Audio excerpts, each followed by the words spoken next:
Well, smoke now continues to fill the air to the east in Richmond this morning. That's where thousands of people have been forced from their homes. Schools now closed again today for a second day in a row because of the air concerns. And the quality of air. And so one of the big questions, the big concern right now is when will all of this end and when will it be safe again in the area? Samantha Johnson is live in Richmond, keeping a very close eye on the situation there. I noticed that you're wearing a mask this morning. Yeah, absolutely, because Chuck mentioned that air quality alert. The smoke and debris and dust is just sitting on top of this community right now. There's hardly any breeze, so it's not moving. It is thick and it is heavy. You can feel it this morning. It's also important to note, you mentioned how long this evacuation order might be in place.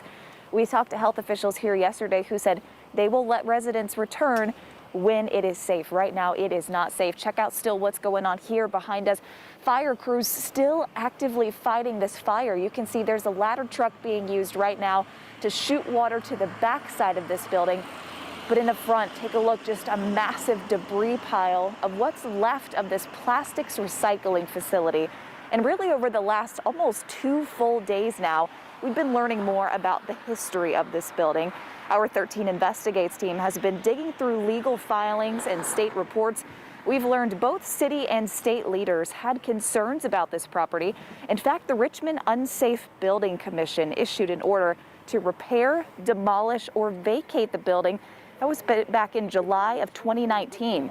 The city and owner even fought about a push to clean up. But records show at one point that owner told city leaders that his building was, quote, out of control. The business owner had previously been cited by our Unsafe Building Commission and given an order to clean up the property. That order was ignored. That business owner is fully responsible for all of this. We have the unsafe building order and the recorded court documents, and everything that's ensued here, the fire, the damages, the risk that our first responders have taken and the risk these citizens are under are the responsibility of that negligent business owner. Now, we also know in 2021, the city took over part of this property in hopes of getting the owner to clean it up.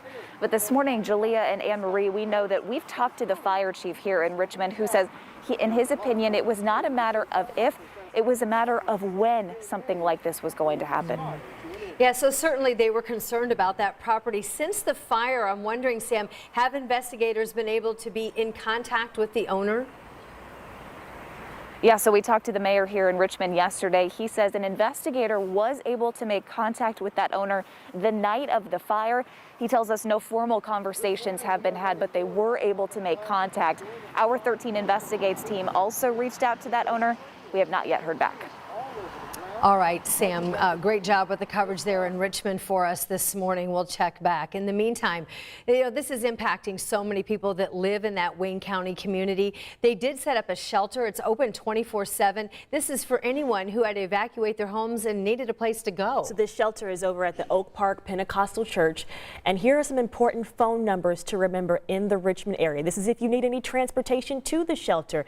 This will help you get there. Call this number 765-983-7580. Also, the Wayne County Health Department has set up a helpline. That number on your screen as well, 765-973-9300. And this number is available 24 hours a day. And we'll be checking back for another live update with Sam as the sun starts to rise here on this Thursday morning. That's going to be about 30 minutes from now.